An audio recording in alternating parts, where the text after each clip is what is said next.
जय श्री जगन्नाथ पिला माने Suchismita ma'am official YouTube channel को आपण मानक स्वागत।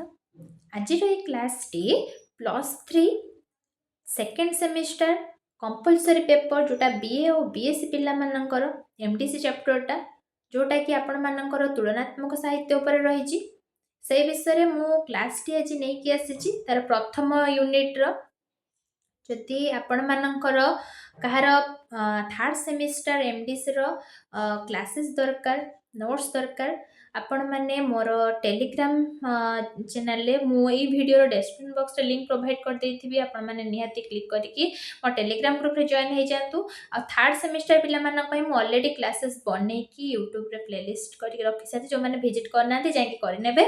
आ 8 जो क्लास टी आज आरंभ करूची सेटा होची +3 सेकेंड सेमिस्टर पिला मानन पई जोटा कि जोटा कंपलसरी पेपर आपण मानकर ताले मु डेरी करिबिनी आज आपण मानकर क्लासटा स्टार्ट करिवि जोटा कि तुलनात्मक साहित्य रहिछि आपण मानकर तुलनात्मक साहित्य रहिछि जोटा कि मु प्रति यूनिट वाइज आपण मानकर 4 गोटी यूनिट रहिछि से यूनिट वाइज मु जेति की क्वेश्चन हेई परिबो लॉन्ग क्वेश्चन आउ पूरा पूरा यूनिट होल यूनिट टाको मु कोन करछि ना क्लास नहीं कि आसीबि जोटा लॉन्ग क्वेश्चन माध्यम रे गोटे गोटे लॉन्ग क्वेश्चन जोटा कि आपण मानकर एग्जाम रे पढिला भलिया क्वेश्चन या बाहर किछि पढिबनी जोटा कि आपण माने जदि जान बिलीव आस नथिबो निहाती +3 आपण मानकर जोटा सीनियर भाई माने अछंती मु +3 थर्ड सेमिस्टर जो मानकर एमडीसी क्लास करछि से मानकर जेति कि भी क्लासेस करिछि आ जो माने भी अछंती से मो वीडियोस देखि छन ताको निहाती थरे पचारिबे से मानकर एग्जाम रो जे जे क्वेश्चन उडा कहिछि पढिछि कि नाही मु बेसी पाठ पढेइनी बेसी अଯଥା कथा कोहेनी जेति कि दरकार जेति कि लेखिबार अछि जेति कि पढिबार अछि आ होल यूनिट को मु कवर करे जहा हेई परिबो जेति किटा पूरा जीरो बेसिक रो मु नै कि छुआ को टॉप लेवल पर्यंत बुझेइछि आपण माने प्रथमे मु मो कहिबा कथाटा को सुनंतु बुझंतु आगे जोटा कि तुलनात्मक साहित्य उपरे मु जोटा आजिर क्लास नै कि आसीछि तुलनात्मक साहित्यटा एते आमे कहिबानी जे एटा गोटे बहुत छोटिया क्लास टे नुह एटा बहुत बड़ क्लास टे मु लॉन्ग क्वेश्चन टाइप रे नै कि आसी आपण मानक लॉन्ग क्वेश्चन जा पड़े आपण फास्ट मो कथा को सुनंतु बुझंतु मु कोन कहूची तापरे से को नोट निजे बनातु निजे नोट बना जो मानकर नोट भी दरकार अछि मो टेलीग्राम ग्रुप रे जॉइन हे जिवे सुचिस्मिता मैम ऑफिशियल ग्रुप रे MDC Suchismita ma'am official group रे जॉइन हे जिवे पण मानको नोट्स भी मिली जिवो सेति पई के ओरिड हेबेनी नोट दरकार बोली केही बारंबार मते मेसेज करिनो मैडम नोट दियंतु मु नोट आकार रे ही पढौची आ जहा कहूची एक्स्ट्रा भी किछि कथा कहूची जोटा कि आपण मन पे बहुत हेल्पफुल रहइबो आ बेसी किछि क्वेश्चन मु नै कि आसु जे अଯଥା मेंचे कथा लेखि कि नोट भी बनौनी जेति कि दरकार जेति कि लेखिबार अछि जेति कि सेही क्वेश्चन पई जेति कि यथार्थ मु सेति कि क्वेश्चन नि आंसर सहित क्लासेस भी करिवि आउ जथि आपण माने न बुझी पारंती मते मेसेज कले मु डबल थर भी मते सेही यूनिट रो क्लास भी नै कि आसीबि सेति पई के वरीड हेबेनी फास्ट आज क्लास स्टार्ट करिबा बेसी आ गपिबिनी बेसी कथा कहिबिनी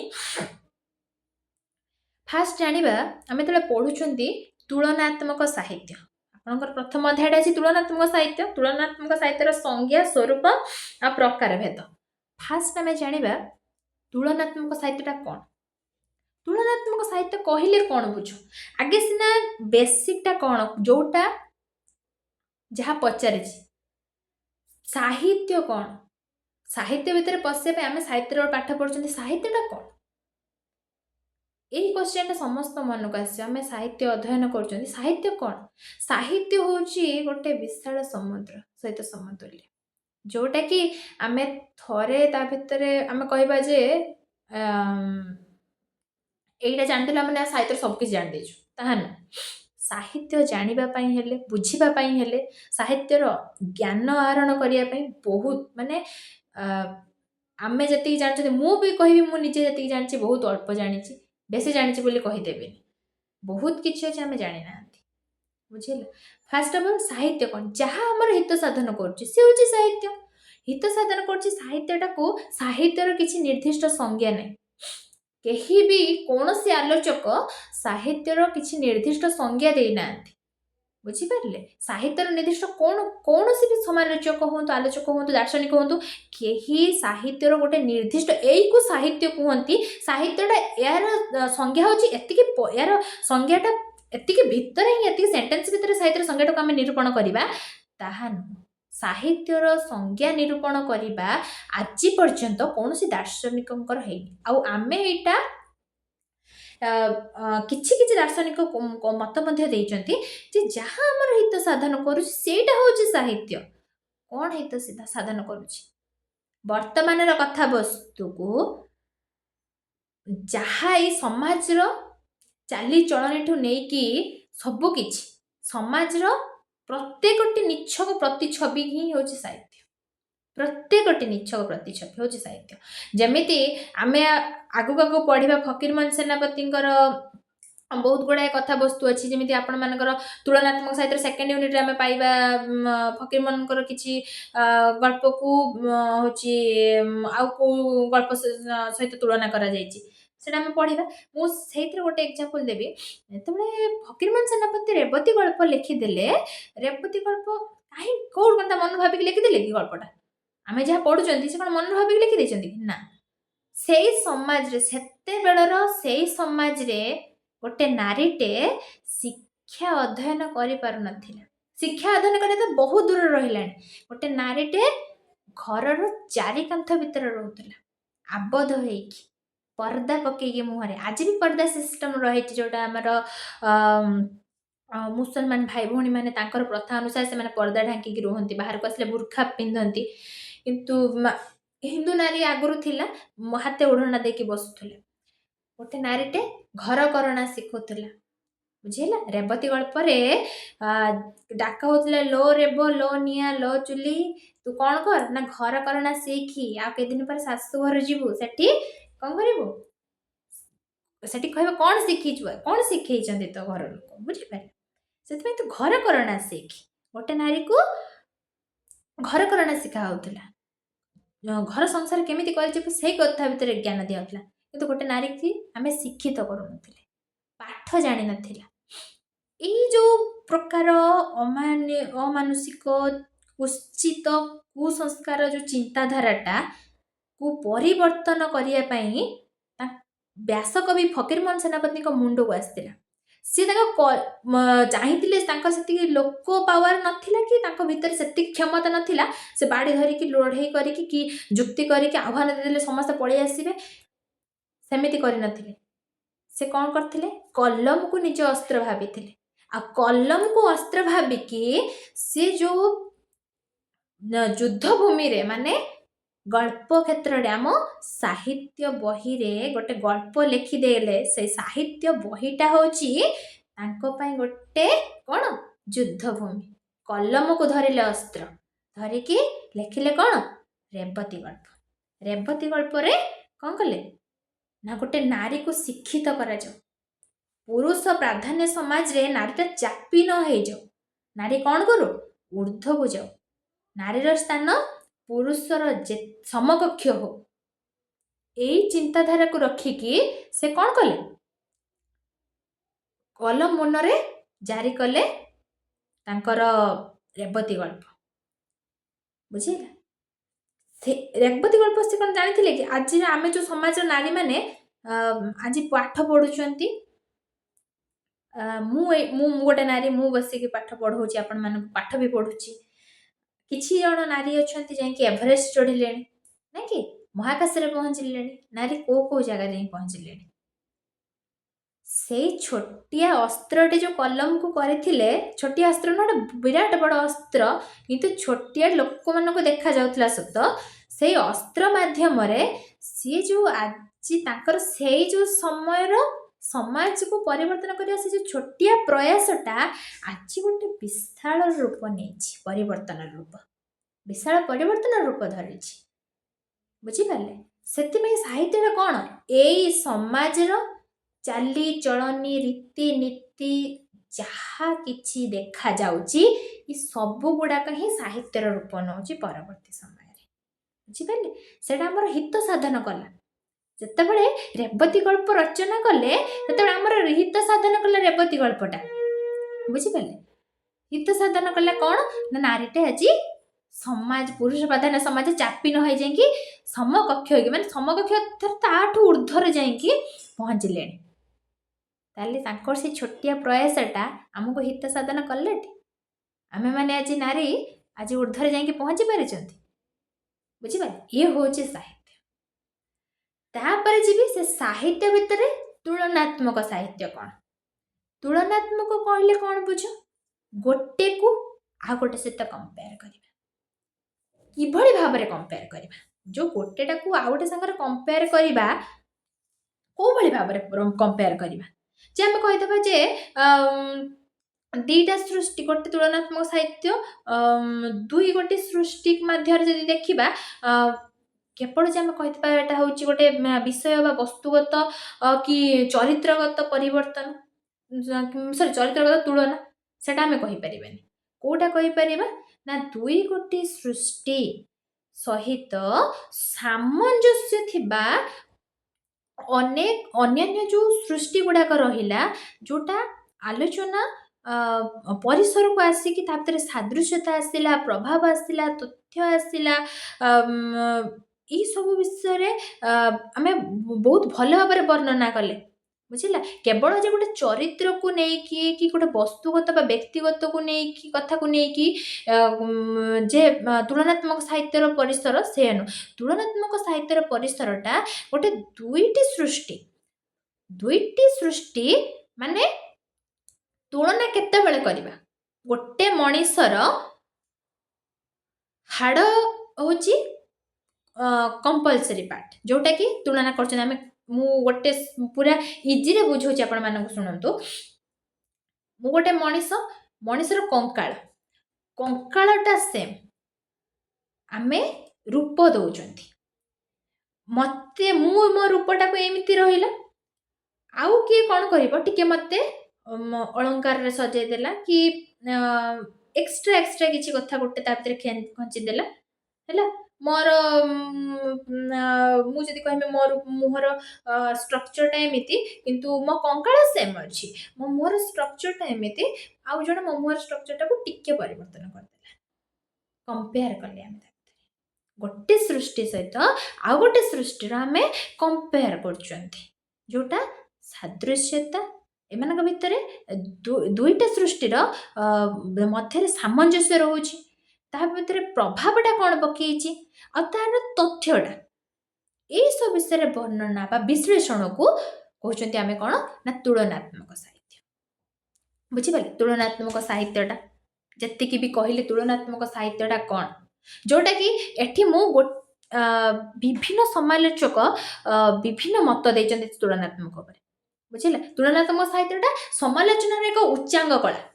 ଯେମିତିକି ଗୋଟେ ପଏଣ୍ଟରେ ମୁଁ ଏଠି ମେନସନ୍ ବି କରିଛି, ଆପଣମାନେ ଦେଖିପାରୁଥିବେ, ତୁଳନାତ୍ମକ ସାହିତ୍ୟ ସମାଲୋଚନାର ଏକ ଉଚ୍ଚାଙ୍ଗ କଳା। ତୁଳନାତ୍ମକର ସଂଜ୍ଞା ଦେଖିବା, ଏ ସେ ସମାଲୋଚକ ଯେଉଁମାନେ ରହିଲେ ସେମାନଙ୍କ ଦ୍ୱାରା ବା ସେମାନଙ୍କର ଗୋଟେ ଉଚ୍ଚାଙ୍ଗ କଳା, ଅର୍ଥ ଗୋଟେକୁ ଆଉ ଗୋଟେ ସହିତ କମ୍ପେୟାର କରୁଛି, ବୁଝିପାରୁଛନ୍ତି? ତାପରେ ଯିବା ନେକ୍ସଟକୁ, କୋଉମାନେ କ'ଣ ମତ ଦେଇଛନ୍ତି, ଯେଉଁ ସବୁ ଆଲୋଚକ ରହିଲେ ତାର ସେମାନେ ତ ଗୋଟେ ପଏଣ୍ଟ ଆଉଟ୍ରେ ସଂଜ୍ଞା ଦେଇଛନ୍ତି, କିନ୍ତୁ ଆହୁରି କିଛି କଥାବସ୍ତୁ ରହିଛି ଯେଉଁଟାକି ତୁଳନାତ୍ମକ ସାହିତ୍ୟର, ଯେଉଁଟାକି ଆମେ ଦେଖିବା କ'ଣ ନା ଆହୁରି ବି କିଛି କଥା ରହିଛି, ଯେଉଁଟାକି ବିଶେଷ କଥା କ'ଣ ନା ଗୋଟିଏ ଭାଷାରେ ରଚିତ ହେଇଥିବା ଯେଉଁ ଦୁଇ ଗୋଟି ସାହିତ୍ୟ, ଯିଏକି ଦୁଇ ଜଣ କବିଙ୍କ ସମ୍ପର୍କରେ ଯଦି ତୁଳନା କରାଯାଉଛି, ତାକୁ ଆମେ ସେଇଠି କ'ଣ କହୁଛୁ ନା ଏଇଟା ହେଉଛି ତୁଳନାତ୍ମକ ସାହିତ୍ୟ। ନା, ସେଇଟା ହେଉଛି ଭୁଲ। କେତେବେଳେ ତୁଳନାତ୍ମକ ସାହିତ୍ୟଟା ଆସିବ ନା ଯେତେବେଳେ ଗୋଟିଏ ଭାଷାର ସାହିତ୍ୟକୁ ଅନ୍ୟ ଗୋଟିଏ ଭାଷାର ସାହିତ୍ୟ ସହିତ ତୁଳନା କରାଯାଉଛି, ସେଠି ଆସିବ ଆମର ତୁଳନାତ୍ମକ ସାହିତ୍ୟ। ଯେମିତି ଏକ୍ଜାମ୍ପଲ୍ ରହିଲା ଆମର ବଳରାମ ଦାସଙ୍କର ରାମାୟଣଟା, ରାମାୟଣ ସହିତ ଯେଉଁଟା ଓଡ଼ିଆରେ ରଚନା କଲେ ଆମର ତୁଳସୀ ଦାସଙ୍କର ଯେଉଁ ରାମଚରିତମାନସ, এইটা जो आम कंपेयर कर ओडिया ओडिया रे बलराम दासंकर रहिला हमर कोन रामायण कथा रामायणटा आमर रामायण सहित तुलसीदासंकर जो रामचरित मानस सहित जो आम कंपेरिजन करटा आसब तुलनात्मक साहित्य बुझीपारे तुलनात्मक साहित्य तुलनात्मक अर्थ कौन यहाँ है बेसिक पार्ट तापर रहा तुलनात्मक साहित्य बा कंपेरेटिव लिटरेचर यार मूल शब्दटा आम जाना यार उत्पत्तिटा जाना या मूल शब्द कोटा ना गोटे लैटिन शब्द जोटा कि कंपोलिव आसी बुझीला ये सब बेले मन रखिथे जे तुलनात्मक साहित्य बा कंपेरेटिव लिटरेचर मूल शब्दटा कौन ना कंपेरियो जोटा कि लैटिन शब्द आउ यार अर्थ कौन रोची ना समांतराल भावे बुझा पड़ुथुबा पारस्परिक समानता बुझीला समान समांतराल भावरे बुझा पड़ुथुबा जोटा कि पारस्परिक समानता को आमे कहले कंपेरियो बुझीपारे एति कथाटा आउ रहा आउरी गोटे मेन पॉइंट हूँ मन रखिए इंग्राजी भाषा रे ये जो तुलनात्मक शब्दर उत्पत्तिटा केबे हेतिला माने शब्दर प्रयोगटा केबे हेतिला ना 1889 मसीह रे मुझे किछटा मेंशन करेनी किंतु किछि जगह कहि दे जाउची आपण माने माइंडफुली मन रखिबे आ जो माने भल भाबरे पढ़िया पई चाहउछन्ती नोट्स निहाती बनांतु मु जो किछि किछि कथा कहि जाउची सेठी नोट्स भी नै दियंतु एगुडा मु मेंशन भी करेनी आ यार तुलना तुलनार जोटा कि भारतीय विचारधारा रे यार जो प्रतिशब्द कौन ना तुलना आम कहते तुलनात्मक प्रतिशब्द आम तुलना रोचते तुलनार संधि विच्छेद कौन ना तुल युक्त अन युक्त आ है तुलना जार अर्थ कौन ना ओजन योग्य और पारिभाषिक भावार्थ हूँ कौन ना उपमा योग्य विषयर सादृश्य जोटा कि आमे तुलनात्मक बुझुचंती सेटार प्रतिशब्द आसुची तुलना तुलनार संधि विच्छेद आसुची तुल युक्त अन युक्त आ समान तुलना आर अर्थ देखिया पाई गले जोटा कि ओजनर योग्य आउ पारिभाषिक भावार्थ जदि आमे जानिबा पाई चाहिबा जोटा कि उपमा योग्य विषयर सादृश्य एतिक को आपण माने बुझी पारिले भल भाबरे मु कौन कहवाई चाहूँगी तुलनात्मक साहित्य प्रथमतः जो विषय भाव पढ़ुं से विषय को बेस को स्ट्रंग करेंगे बेसिकटा कौन बेसटा जब स्ट्रंग हो गला ता ऊपर को जिते घर बने बने कि जातु घर के भुसुड़बनी जब बेसिक स्ट्रंग नपर जिते घर पेटिवे भय थी अधारू भांगी जीवार बुझीपारे ठीक सेमती जो पाठ पढ़ुंट तार बेसिक जानतु बेसिक क्लीयर हूँ ताहले ता ऊपर लेवल को जो भाई भाव में क्वेश्चन या भर आपण मान यूनिट 1 रु जिते बुले क्वेश्चन आसू मु तुलनात्मक साहित्य कौन बुझीगली यदि यूनिट 1 रु जिते क्वेश्चन बुले पकौ तुलनात्मक साहित्य उपरे मु निश्चय लिखिपारि ठीक सेमती निजे गोटे विषय पढ़ुंट सेटा को भल से पढ़ंतु जिते मात्रा हो पार पढ़ंतु मु कहबिनी जे मु जति पढ़ेदेली आपण माने सति पढ़दन सति एनफ सति परीक्षा लिखदेबे सति एनफ लिखिदेबे लिखिबा पई ठीक किंतु जानिबा पई हेले होल विषयटा आपण माने टाइम अछि ना एग्जाम तो एबे हेइनी पढ़ंतु होल यूनिट को पढ़ंतु भल भाबरे पढ़ंतु बुझी पाइले होल यूनिट को भल भाबरे पढ़ंतु जा देछि line line bit by bit पढ़ंतु पढ़िले जानी परिबे जे कोन अच्छी मु समस्ते जो मैंने भी पढ़ाऊँच से मैंने कौन सब पढ़ाई कि सब किसी लिखिथे कि किसी छाड़ी जाइए जदि आपण मैंने बीट बाय बीट पढ़ुंट ताले से जो जगह छाड़ी दे जाउछन्ते आमे जी भी छाड़ी दे जाउछन आपण मैंने से जगह को कौन केबे आज सीना दरकार पड़लानी मुझे लगे मत यहाँ दरकार हेनी मुझे पढ़े लिखिदी ये लिखिदे प्लस छुआ ठीक अच्छे काली यदि अलग आप हाई लेवल पढ़े पीजी पढ़े ना कि नेट जे क्लीयर देवे से कौन ये पाठ दरकार आसो ସିନା ବେଶ ବୁଝିଥିଲେ ପାଠକୁ ଆଉ କଷ୍ଟ ହବନି। ବୁଝିପାରିଲେ? ତାପରେ ଆମେ ଦେଖିବା ଆଗକୁ ଯୋଉ ସମାଲୋଚକ ମାନେ ରହିଲେ ଏଇ ତୁଳନାତ୍ମକ ସାହିତ୍ୟ ଉପରେ କ'ଣ ସଂଜ୍ଞା ଦେଇଛନ୍ତି। ବିଭିନ୍ନ ସମାଲୋଚକ ରହିଛନ୍ତି ନା। ଫାଷ୍ଟ ସମାଲୋଚକ ଯେ ରହିଲେ ଚିତ୍ତରଞ୍ଜନ ଦାସ, ତାଙ୍କ ମତ ଅନୁସାରେ ସେ କହୁଛନ୍ତି ତୁଳନାତ୍ମକ ଅଧ୍ୟୟନ ହେଉଛି ବିଶ୍ୱଜ୍ଞାନର ଯାବତୀୟ କ୍ଷେତ୍ରକୁ ପ୍ରତ୍ନତତ୍ତ୍ୱ ବିଜ୍ଞାନର ଏକ ସ୍ୱତନ୍ତ୍ର ଅବଦାନ। ଯୋଉଟାକି ତୁଳନାତ୍ମକ ସାହିତ୍ୟର ତାଙ୍କ ମତରେ, ଯୋଉଟାକି ଚିତ୍ତରଞ୍ଜନ ଦାସଙ୍କ ମତ ଅନୁସାରେ ତୁଳନାତ୍ମକ ଅଧ୍ୟୟନ କ'ଣ ନା ବିଶ୍ୱଜ୍ଞାନର ଯାବତୀୟ କ୍ଷେତ୍ରକୁ ସେ ପ୍ରତ୍ନତତ୍ତ୍ୱ ବିଜ୍ଞାନର ଏକ ସ୍ୱତନ୍ତ୍ର ଅବଦାନ ଦେଇଥାନ୍ତି। ବୁଝିଲେ? ଏଇଟା ହେଉଛି ତୁଳନାତ୍ମକ ସାହିତ୍ୟ।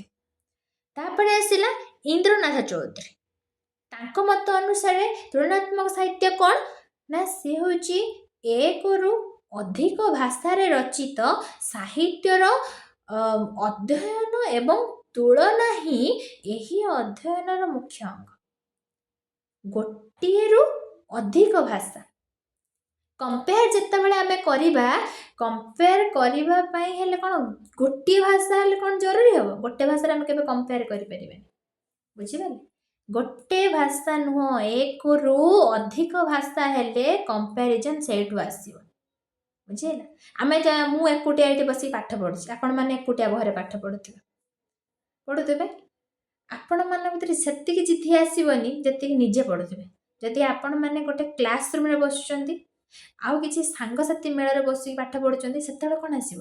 ଆରେ ସିଏ କରିକି ଦେଖିଦେଉଛି, ମୁଁ କରିକି ଦେଖିପାରିବିନି, ମୁଁ କରିପାରିବିନି, ମୁଁ ପଢିଲେ କରିପାରିବିନି, ମୁଁ ଫାଷ୍ଟ ହେଇପାରିବିନି।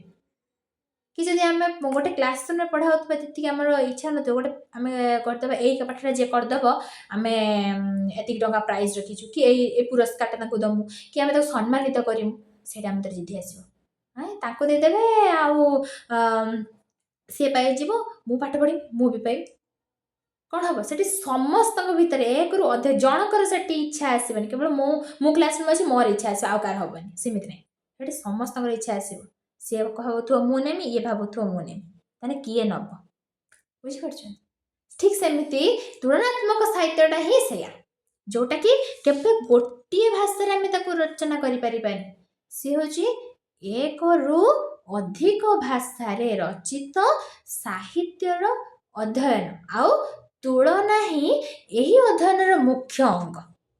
ଯୋଉଟା ଆମେ କମ୍ପେୟାର କରୁଛନ୍ତି, ଆଉ ଜଣଙ୍କ ସହିତ ତୁଳନା କରୁଛନ୍ତି, ସେଇଟା ହେଉଛି ତୁଳନାତ୍ମକର ଗୋଟେ ମୁଖ୍ୟ ଅଙ୍ଗ। ତୁଳନାତ୍ମକ ସାହିତ୍ୟର ତୁଳନା ହେଉଛି ଗୋଟେ ମୁଖ୍ୟ ଅଙ୍ଗ। କିଏ କହିଲେ? ଇନ୍ଦ୍ରନାଥ ଚୌଧୁରୀ କହିଲେ, ତାଙ୍କ ମତ ଅନୁସାରେ।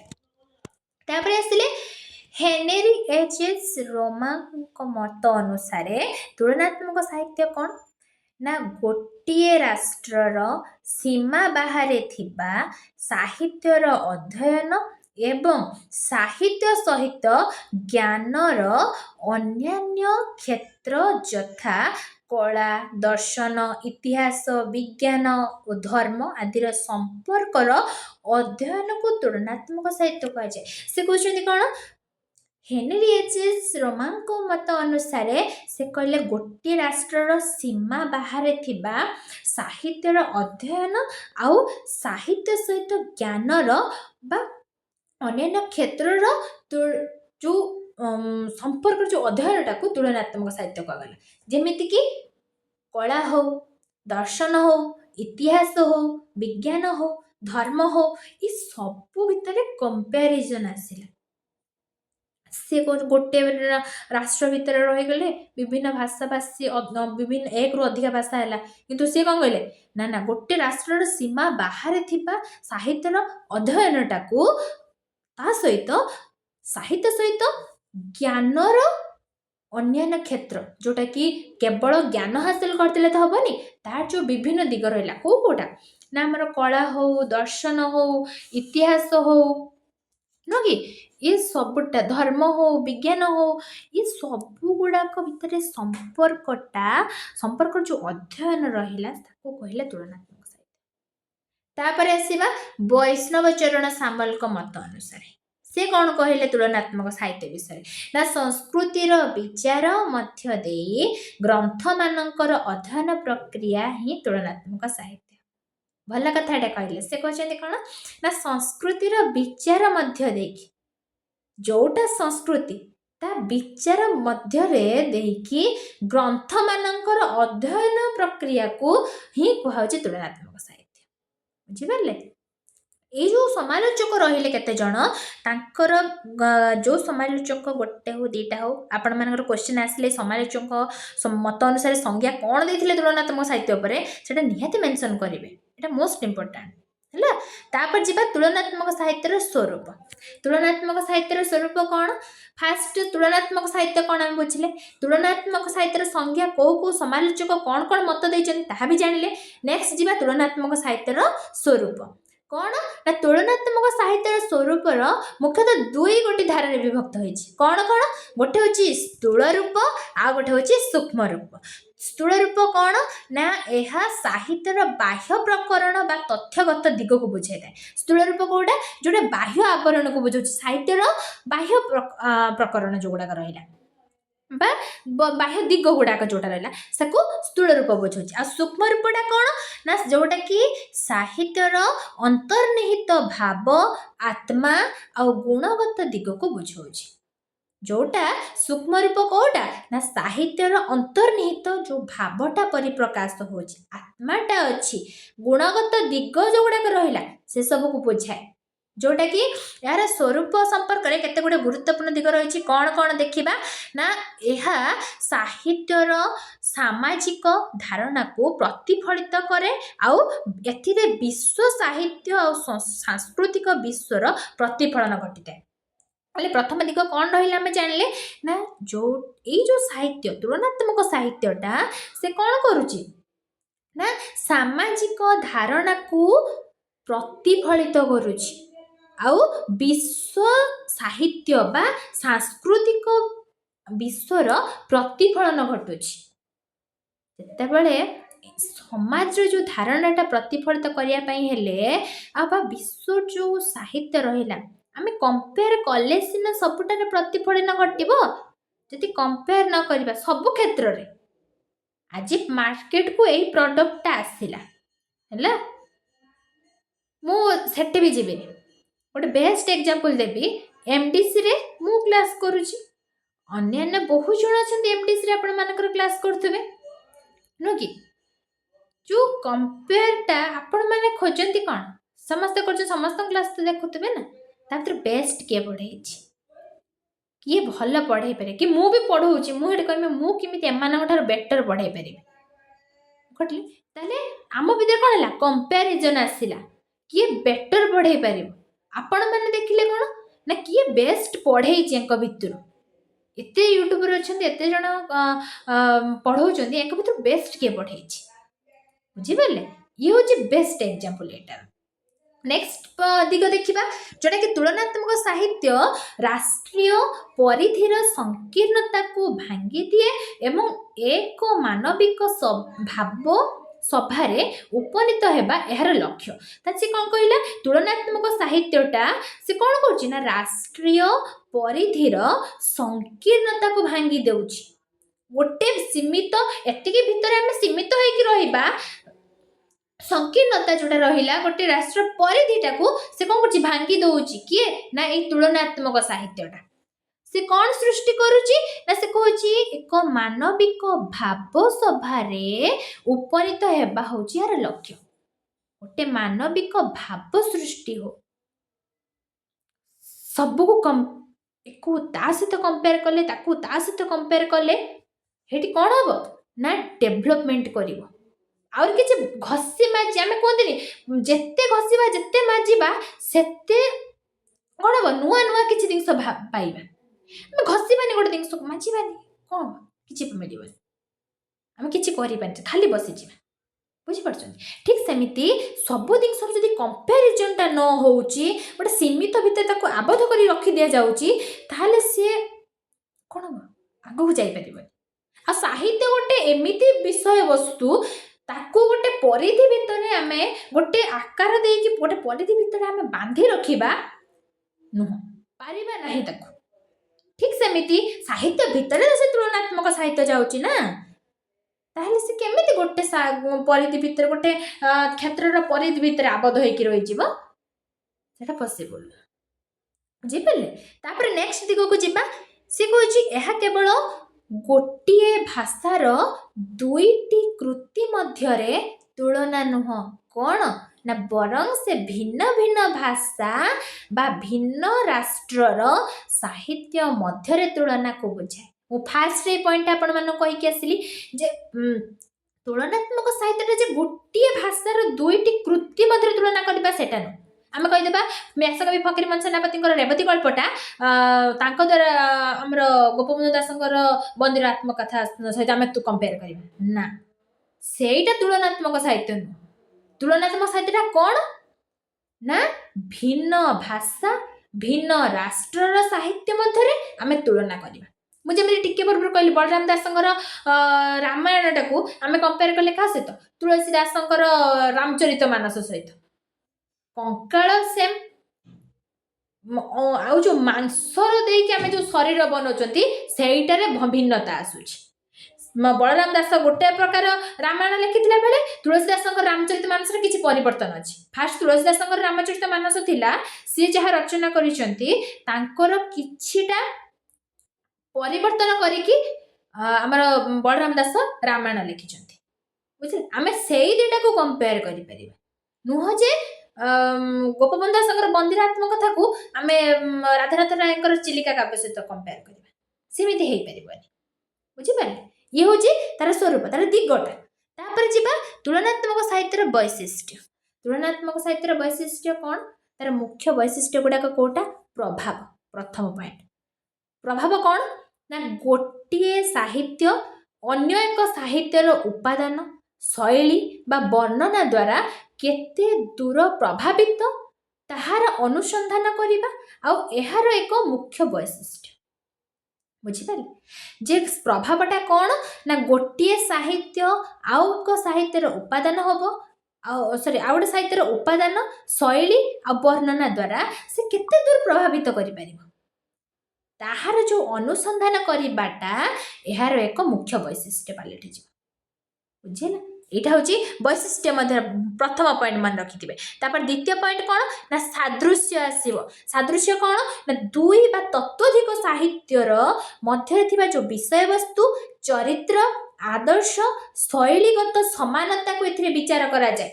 ଯେମିତି ବଳରାମ ଦାସଙ୍କର ରାମାୟଣ ସହିତ ତୁଳସୀ ଦାସଙ୍କର ରାମଚରିତ ମାନସ ସହିତ ଆମେ କମ୍ପେୟାର କରୁଛନ୍ତି, ଚରିତ୍ର ସେମ୍ ଅଛି, ବିଷୟବସ୍ତୁ ବି ସେମ୍। ରାମାୟଣ ମାନେ ସେ ରାମ ସୀତା ସେମାନଙ୍କର କଥାବସ୍ତୁକୁ ନେଇକି ଆମେ ରଚନା କରୁଛନ୍ତି, ବିଷୟବସ୍ତୁ ସେମ୍ ରହିଲା, ଚରିତ୍ର ବି ସମାନ ରହିଲେ। ଚରିତ୍ର ମାନେ କ'ଣ? ରାମ କି ସୀତା କି ଦଶରଥ କି ଲକ୍ଷ୍ମଣ ଭରତ ଏମାନେ ତ ପରିବର୍ତ୍ତନ ହେଇଯିବେନି ନା, ଏମାନେ ରହିଲେ ମୁଖ୍ୟ ଚରିତ୍ର। ଆଉ ଆଦର୍ଶ କ'ଣ ସେଥିରେ ଜାଣିବା ପାଇଁ ମିଳିଛି, ଶୈଳୀଗତ ସମାନତା ଏଥିରେ ବିଚାର କରାଯାଉଛି, ସାଦୃଶ୍ୟ ମଧ୍ୟରେ ରହୁଛି। ତାପରେ ଆସୁଛି ଆହରଣ। ଆହରଣ କ'ଣ ନା ଜଣେ କବି ହଉ କି ଲେଖକ ହଉ, ସେ କ'ଣ କରୁଛି ଅନ୍ୟ ଭାଷାର ସାହିତ୍ୟକୁ କେତେ ପରିମାଣରେ ଉପାଦାନ ଗ୍ରହଣ କରିଛନ୍ତି ଆଉ ତାହାକୁ କିପରି ଆତ୍ମୀକରଣ କରିଛନ୍ତି ତାହା ଏଥିରେ ଦର୍ଶାଯାଉଛି। ଜଣେ କବି ହଉ କି ଲେଖକ ହୁଅନ୍ତୁ, ସେ କ'ଣ କରୁଛନ୍ତି ନା ଅନ୍ୟ ଗୋଟିଏ ଭାଷାର ସାହିତ୍ୟକୁ କେତେ ପରିମାଣରେ ସେ ଉପାଦାନ ଗ୍ରହଣ କରିଛନ୍ତି ଆଉ ତାହାକୁ କିପରି ଭାବରେ ଆତ୍ମୀକରଣ କରିଛନ୍ତି। ହେଲା, ଉପାଦାନକୁ ଗ୍ରହଣ କରିବା ସହିତ କେତେ ମାତ୍ରାରେ ସେ ଆତ୍ମୀକରଣ କରିଛନ୍ତି ତାହା ସେଠି ବର୍ଣ୍ଣନା ଦର୍ଶାଯାଉଛି। ଯଦି ସେ ସେତିକି ମାତ୍ରାରେ ଆତ୍ମୀକରଣ ନ କରିଥିବେ ତାହେଲେ କମ୍ପେୟାର କରିବେ ବା କେମିତି? ଗୋଟେ ସାହିତ୍ୟ ସହିତ ତୁଳସୀ ଦାସ ରଚନା କଲେ ରାମଚରିତ ମାନସ, ବଳରାମ ଦାସ ଯଦି ଜିଷ୍ଟକୁ ନ ବୁଝିଥାନ୍ତେ କେତେ ମାତ୍ରାରେ ସେ ଗ୍ରହଣ କରିଛନ୍ତି, ଆତ୍ମୀକରଣ ଯଦି ନ କରିଥାନ୍ତେ ଓଡ଼ିଆରେ ସେ ରଚନା କରିପାରିନଥାନ୍ତେ ରାମାୟଣକୁ। ବୁଝିପାରୁଛନ୍ତି? ତାପରେ ଆସିଲା ଅନୁବାଦ। ଅନୁବାଦ କ'ଣ ନା ଅନୁବାଦ ହେଉଛି ତୁଳନାତ୍ମକ ସାହିତ୍ୟର ଏକ ବିଶିଷ୍ଟ ଉପାଦାନ, ଯାହାକୁ ପାଠକକୁ ଯାହାଟା ଆମ ପାଠକ ଯେଉଁମାନେ ଅଧ୍ୟୟନ କରୁଛନ୍ତି, ଅଧ୍ୟୟନରତ ରହୁଛନ୍ତି, ସେମାନେ ଅନ୍ୟ ଭାଷାର ସାହିତ୍ୟ ସହିତ ପରିଚିତ କରାଏ। ବୁଝିପାରିଲେ? ଅନୁବାଦଟା ମୋଷ୍ଟ ଇମ୍ପୋର୍ଟାଣ୍ଟ ହେଉଛି ତୁଳନାତ୍ମକ ସାହିତ୍ୟର ଗୋଟେ ବିଶିଷ୍ଟ ଉପାଦାନ, ମୁଖ୍ୟ ଉପାଦାନ ଭାବରେ ଠିଆ ହେଉଛି। କାହିଁକି ନା ପାଠକ ମାନଙ୍କୁ ଅନ୍ୟ ଭାଷା ସାହିତ୍ୟ ସହିତ ପରିଚିତ କରାଉଛି। ଆମେ ତୁଳସୀଦାସଙ୍କର ରାମଚରିତ ମାନସ ଆମେ ସମସ୍ତେ ଓଡ଼ିଆରେ ବଳରାମ ଦାସଙ୍କର ରାମାୟଣ ଉଣାଧିକ ପଢ଼ିଥିବା, କିନ୍ତୁ ରାମଚରିତ ମାନସ କେତେ ଜଣ ପଢ଼ିଛନ୍ତି? ଯେତେବେଳେ ଆମର କମ୍ପାରିଜନ ଚାଲି ଆସିଲା, ଆମେ ସେତେବେଳେ ରାମଚରିତ ମାନସ ସେଇ ଯେଉଁ ସାହିତ୍ୟ ଗୋଟେ ଅନ୍ୟ ଗୋଟେ ଭାଷାର ସାହିତ୍ୟକୁ ଆମେ ଅଧ୍ୟୟନ କରିବା ପାଇଁ ବା ପରିଚିତ ହେବା ପାଇଁ ଆମକୁ କ'ଣ କଲା? ଏ ଅନୁବାଦଟା ସଂଯୋଗ କରିଦେଲା। ବୁଝିପାରିଲେ ତୁଳନାତ୍ମକ ସାହିତ୍ୟର ବୈଶିଷ୍ଟ୍ୟଟା। ତାପରେ ନେକ୍ସଟ ଆସୁଛି ଅନୁକରଣ। ଅନୁକରଣ କ'ଣ ନା କେଉଁ ସାହିତ୍ୟ କେତେ ଅନୁକରଣ କରିଛି ତାହା ତୁଳନାତ୍ମକ ଅଧ୍ୟୟନ ଦ୍ୱାରା ଜଣାପଡ଼ିଥାଏ। ସେ କହୁଛି କ'ଣ ନା କେଉଁ ସାହିତ୍ୟଟା କେତେ ମାତ୍ରାରେ ଅନୁକରଣ କରିଛି ତାହାଟା ହେଉଛି ତୁଳନାତ୍ମକ ଅଧ୍ୟୟନ ଦ୍ୱାରା ଜଣାପଡ଼ିଯାଉଛି। ଯଦି ତୁଳନାତ୍ମକ ସାହିତ୍ୟ ନଥାନ୍ତା ତାହେଲେ କେଉଁ ସାହିତ୍ୟଟା କେତେ ଅନୁକରଣ କାହାକୁ କରୁଛି କେମିତି ଜାଣିଥାନ୍ତି? ବୁଝିପାରିଲେ? ଇଏ ବି ଗୋଟେ ବୈଶିଷ୍ଟ୍ୟର ଉପାଦାନ, ଗୋଟେ ଅଙ୍ଗ ସଦୃଶ। ତାପରେ ଆସିଲା ପ୍ରତ୍ୟାଖ୍ୟାନ। ପ୍ରତ୍ୟାଖ୍ୟାନ କ'ଣ ନା ଅନେକ ସମୟରେ ଲେଖକ କିଛି ଅପ୍ରୟୋଜନୀୟ ବସ୍ତୁ ବା ପ୍ରସଙ୍ଗକୁ ପ୍ରତ୍ୟାଖ୍ୟାନ କରିଥାନ୍ତି, ଯାହା ମଧ୍ୟରେ ତୁଳନାତ୍ମକ ବିଚାରର ପରିସର ଭୋଗ। ମାନେ କିଛି କିଛି ପଏଣ୍ଟ ଅଛି, କିଛି କିଛି ଯେଉଁଟାକି ଆମର ଏଇଟା ଜରୁରୀ ନୁହଁ। ଏଇ ଜାଗାରେ ଆପଣମାନେ ରାମଚରିତ ମାନସ ପଢ଼ନ୍ତୁ ତୁଳସୀଦାସଙ୍କର, ବଳରାମ ଦାସଙ୍କ ଦ୍ୱାରା ରଚିତ ରାମାୟଣକୁ ପଢ଼ନ୍ତୁ। ଦେଖିବେ ଯେଉଁ ଯେଉଁ ପଏଣ୍ଟ ଗୁଡ଼ାକ ତୁଳସୀଦାସ ରଚନା କରିଥିବେ ତାହା ଯେତେବେଳେ ବଳରାମ ଦାସ ରାମାୟଣ ରଚନା କରିଛନ୍ତି ସେତେବେଳେ କିଛି କିଛି ପରିବର୍ତ୍ତନ କରିଛନ୍ତି। କିଛିଟା ପରିବର୍ତ୍ତନ ହେଇଛି, କିଛିଟା ପଏଣ୍ଟକୁ ସେ ଟୋଟାଲ ସ୍କିପ୍ କରିଦେଇଛନ୍ତି, କାଟି ଦେଇଛନ୍ତି, ବାଦ ଦେଇଦେଇଛନ୍ତି ସେଥିରୁ। ତାହେଲେ ସେ କ'ଣ এইটা হবা দ্বারা তুলনা হবা দ্বারা সিনা কিছু কিছু লেখক জানলে কোন এইটা কিছু জরুরি নুহ, এটা তা ভিতরে রখিবা। রামায়ণ ভিতরে তুলসীদাস সিনা রামচরিত মানসর এই পয়েন্টটাକୁ রଖିଛନ୍ତି, কিন্তু ଓଡ଼ିଆରେ ବଳରାମ ଦାସ ରଚନା କଲେ ଯେଉଁ ରାମାୟଣଟା ସେ କହିଲେ ଯେ ଏ ଭିତରେ ଏଇ ପଏଣ୍ଟଟା ରଖିବି, ଏଇଟା ଜରୁରୀ ନାହିଁ, ଏଇ ପଏଣ୍ଟଟା ମୁଁ କାଟି ଦେଇକି ଉଡ଼େଇଦେବି, ପ୍ରତ୍ୟାଖ୍ୟାନ କରିଦେଲେ। ସେଇଠି ଆସିଲା ତୁଳନାତ୍ମକ ବିଚାରଟା କେତେ ମାତ୍ରାରେ ପରିସରଭୁକ୍ତ ହେଇଛି। ବୁଝିପାରିଲେ? ତାପରେ ଯିବା ଅନ୍ତର୍ବିଦ୍ୟା ଅଧ୍ୟୟନ। ଅନ୍ତର୍ବିଦ୍ୟା ଅଧ୍ୟୟନ କ'ଣ ନା ତୁଳନାତ୍ମକ ସାହିତ୍ୟ କେବଳ ସାହିତ୍ୟ ମଧ୍ୟରେ ସୀମିତ ନ ରହିକି ଇତିହାସ, ସମାଜ ବିଜ୍ଞାନ, ଦର୍ଶନ, ମନୋବିଜ୍ଞାନ ଆଦି ବିଭିନ୍ନ ବିଷୟ ସହିତ ସେ ସମ୍ପର୍କ ସ୍ଥାପନ କରୁଛି। ସାହିତ୍ୟ ସହଜରେ ଏମିତି ସେ କ'ଣ କୁହନ୍ତି ଯେ ସାହିତ୍ୟଟା କିଛି ଦିନ ପରେ ସେଟା ଇତିହାସ ପାଲଟିଯାଏ। ଆମେ ଆଜି ଯାହା ଇତିହାସ ଗୋଟେ ଅଲଗା ଟପିକ୍ ନେଇକି ପଢ଼ୁଛନ୍ତି, ସେଇଟା ଦିନେ ସାହିତ୍ୟ ଥିଲା। କେମିତି? ଆପଣମାନେ ଆପଣମାନଙ୍କର ପିଲାବେଳ କଥାକୁ ଦେଖନ୍ତୁ। ପିଲାବେଳେ ଯାହା କରିଛନ୍ତି, ଯାହାଟା କରିଛନ୍ତି, ଯେତିକି ଖୁସି ମଜା କରନ୍ତୁ, ଦୁଷ୍ଟାମି କରନ୍ତୁ, ଯାହା ବି କିଛି କରିଛନ୍ତି, ସେଇ ସମୟର କଥାଟା ସେଇ ସମୟରେ ଆପଣଙ୍କୁ ସାହିତ୍ୟ ଲାଗୁଥିଲା। ଆଉ ଆଜି ଯଦି ଆପଣମାନେ ସେଇ ପୃଷ୍ଠାକୁ ମନେ ପକେଇବେ କି ଓଲଟେଇବେ କିଛି ସ୍ମୃତିକୁ, ସେ ଆପଣଙ୍କୁ ଇତିହାସ ଲାଗିବ। ଅତୀତର କଥାଟା ଇତିହାସ। ଠିକ୍ ସେମିତି ଆମେ ଯେତେବେଳେ ଏଇ ମଣିଷ ସମାଜ ସୃଷ୍ଟି ହେଇଥିଲା, କେମିତି ସୃଷ୍ଟି ହେଇଛି ଆମେ ଇତିହାସ ବହିରେ ପଢ଼ୁଛନ୍ତି। ମଣିଷ ସମାଜଟା କେମିତି ସୃଷ୍ଟି ହେଇଛି, କେଉଁଭଳି ଭାବରେ ସେତେବେଳେ ଲୋକମାନେ କେମିତି ଚଳୁଥିଲେ, କେମିତି କଞ୍ଚା ମାଂସ ଖାଉଥିଲେ, କେମିତି ବଣରେ ବାସ କରୁଥିଲେ, ଗୋଟେ ସ୍ଥାନରେ ସ୍ଥାୟୀ ଭାବରେ ରହୁନଥିଲେ, ତାପରେ ପରବର୍ତ୍ତୀ ସମୟରେ ସେ କେମିତି ରନ୍ଧା ମାଂସ ଖାଇଲେ, ଆମେ ଏଇଟା ଇତିହାସ ପୃଷ୍ଠାରେ ପଢ଼ୁଛନ୍ତି। କିନ୍ତୁ ସାହିତ୍ୟର ମୂଳ, ସାହିତ୍ୟ ହେଉଛି ସେଇଟାର ମୂଳ, ଆଉ ଇତିହାସଟା ସାହିତ୍ୟର ଗୋଟେ ପାର୍ଟ। ବୁଝିଲା? ବହୁତ ଦିନ ଧରିକି ଯେଉଁଟା ଆମେ ଅତିକ୍ରମ କରିକି ପଳେଇ ଆସିଲେଣି, ସେ ସଭ୍ୟତାରୁ ଆହୁରି ଊର୍ଦ୍ଧ୍ୱକୁ ପଳେଇ ଆସିଲେଣି, ତେଣୁକରି ତଳ ସଭ୍ୟତାଟା ଆମକୁ ଇତିହାସ ପାଲଟି ଯାଇଛି। ଠିକ୍ ସେମିତି ଏ ତୁଳନାତ୍ମକ ସାହିତ୍ୟଟା କେବଳ ଯେ ସାହିତ୍ୟ ମଧ୍ୟରେ ସୀମିତ ରୁହେ ତାହା ନୁହଁ। ଏଟା କ'ଣ ଇତିହାସ, ସମାଜ ବିଜ୍ଞାନ, ଦର୍ଶନ, ମନୋବିଜ୍ଞାନ ଏ ସବୁ ବିଷୟ ସହିତ ସେ ତାର ସମ୍ପର୍କଟା ଘନିଷ୍ଠ ଭାବରେ, ନିବିଡ଼ ଭାବରେ ସ୍ଥାପନ କରିଥାଏ। ତାପରେ ଆସିଲା ମାନବୀୟ ଐକ୍ୟ। ମାନବୀୟ ଐକ୍ୟ କ'ଣ ନା ଏହା ବିଶ୍ୱର ବିଭିନ୍ନ ସାହିତ୍ୟ ମଧ୍ୟରେ ସଂଯୋଗ ସ୍ଥାପନ କରି ମାନବ ଜାତି ଐକ୍ୟ ଓ ସାର୍ବଜନୀନ ଭାବନାକୁ ପ୍ରକାଶ କରେ। ତାହେଲେ କ'ଣ ହେଲା ସେ କହୁଛି ଏଇ ଯେଉଁ ତୁଳନାତ୍ମକ ସାହିତ୍ୟଟା ବା ମାନବୀୟ ଐକ୍ୟଟା କ'ଣ ନା ତୁଳନାତ୍ମକ ସାହିତ୍ୟ ମଧ୍ୟରେ ମାନବୀୟ ଐକ୍ୟ ହେଉଛି ଯେଉଁଟାକି ବିଶ୍ୱର ବିଭିନ୍ନ ସାହିତ୍ୟ ମଧ୍ୟରେ ସଂଯୋଗ ସ୍ଥାପନ କରି ମାନବ ଜାତିର ଐକ୍ୟ ଓ ସାର୍ବଜନୀନ ଭାବନାକୁ ପ୍ରକାଶ କରିଥାଏ। ବୁଝିହେଲା। ତାପରେ ଶେଷରେ ଆସିଲା ଉପସଂହାରଟା କ'ଣ ନା ତୁଳନାତ୍ମକ ସାହିତ୍ୟ ରାଷ୍ଟ୍ରୀୟ ଓ ଭାଷାଗତ ସଂକୀର୍ଣ୍ଣତାକୁ ଦୂର କରି ସାହିତ୍ୟକୁ ଏକ ବିଶ୍ୱଜନୀନ ପରିପ୍ରେକ୍ଷୀରେ ଦେଖିବାକୁ ସାହାଯ୍ୟ କରିଥାଏ। ଆଉ ଏଇଟା ହେଉଛି ମାନବ ସଭ୍ୟତା ଆଉ ଯେଉଁଟା ଆମର ତୁଳନାତ୍ମକ ସାହିତ୍ୟ ରହିଲା ଯେଉଁଟାକି ମାନବ ସଭ୍ୟତା ଆଉ ସଂସ୍କୃତିର ବୃହତ୍ତର ରୂପକୁ ଚିହ୍ନାଇବାରେ ଏକ ଅନନ୍ୟ ମାଧ୍ୟମ। ତୁଳନାତ୍ମକ ସାହିତ୍ୟ କେବଳ ଯେ ଏକ ଶୈକ୍ଷିକ ବିଷୟ ନୁହଁ ବରଂ ସେ କ'ଣ ଏହା ବିଶ୍ୱର ବିଭିନ୍ନ ସଂସ୍କୃତି ଆଉ ସାହିତ୍ୟ ମଧ୍ୟରେ ସେତୁବନ୍ଧ କରି ମାନବ ଜାତିର ଐକ୍ୟ ପ୍ରତିଷ୍ଠା କରିବାରେ ସହାୟକ ହୋଇଥାଏ। ତାହେଲେ ଏଇ ଯେଉଁ ତୁଳନାତ୍ମକ ସାହିତ୍ୟଟା ଆମେ କ'ଣ ବୁଝିଲେ ପରେ ଶେଷରେ ଆମେ ଜାଣିଲେ ଯେ ତୁଳନାତ୍ମକ ସାହିତ୍ୟଟା ଗୋଟେ ରାଷ୍ଟ୍ରୀୟ ଭାଷାଗତ ସଂକୀର୍ଣ୍ଣତାକୁ ଦୂର କରି ସାହିତ୍ୟକୁ ଗୋଟେ ବିଶ୍ୱଜନୀନ ମାନେ ବିଶ୍ୱ କ୍ଷେତ୍ରରେ ପ୍ରଦର୍ଶନ କରିବାର ପରିପ୍ରେକ୍ଷୀରେ ଦେଖିବାକୁ ସେ ସାହାଯ୍ୟ କରେ। ତୁଳନାତ୍ମକ ସାହିତ୍ୟଟା ଯଦି ସାହିତ୍ୟ ମଧ୍ୟରେ ନଥାନ୍ତା ତାହେଲେ ଆମେ ନିଜକୁ ସେତିକି ଡେଭଲପ୍ କରିପାରିନଥାନ୍ତେ। ବୁଝିପାରିଲେ। ଆମେ ନିଜକୁ ସେତେ ଡେଭଲପ୍ କରୁଛନ୍ତି ଆମେ ଗୋଟେ ହିନ୍ଦୀରେ ମୁଭି ଦେଖୁଛନ୍ତି ବଲିଉଡ୍ ମୁଭି ହଲିଉଡ୍ ମୁଭି ଆମେ ତ ଓଡ଼ିଆରେ ଗୋଟେ ମୁଭି ଦେଖୁଛନ୍ତି ଆମେ କହିଦେଉଛୁ ନା ଏଇଟା ତା ସହ କପି ହେଇଛି। ବୁଝିହେଲା। ଗୋଟେକୁ ଆଉ ଗୋଟେ ସହିତ କମ୍ପେୟାର କରୁଛନ୍ତି ବୋଲି ଆମେ ଜାଣିପାରୁଛନ୍ତି ଏଇଟା ସେଠାରୁ କପି ହେଇଛି। ଜିଏସ୍ଟି ସେମ୍ ଥିବ ଚରିତ୍ର ଟିକେ ଭିନ୍ନ ହେଇଯାଇଥିବ। ଓଡ଼ିଆରେ ହିରୋ ହିରୋଇନ୍ ଅଲଗା ଥିବେ ହିନ୍ଦୀର ହିରୋ ହିରୋଇନ୍ ସବୁ ଅଲଗା ଥିବେ କିନ୍ତୁ ସିଏ କିଛିଟା ରଖିଥିବେ ଇଏ କିଛିଟା କାଟି ଦେଇଥିବେ କିଛି ଏକ୍ସଟ୍ରା ଆଡ୍ କରିଦେଇଥିବେ ହେଲେ ସେଇଠୁ ଆମେ କମ୍ପେୟାର ଜାଣିଲେ। ତୁଳନାତ୍ମକ ସାହିତ୍ୟଟା ସାହିତ୍ୟ କ୍ଷେତ୍ରରେ ସେଇଠୁ କମ୍ପାରିଜନ୍ ଆମେ ଜାଣିଲେ ଯେ ତୁଳନା କରିବାର ଗୋଟେ ଜିନିଷଟା ଅଛି ଯେଉଁଟାକି ଆମକୁ ଊର୍ଦ୍ଧ୍ୱରେ ନେଇକି ବିଶ୍ୱ ସ୍ତରରେ ଆମକୁ କ'ଣ କରୁଛି ଲୋକଲୋଚନକୁ ନେଇକି ଆସୁଛି।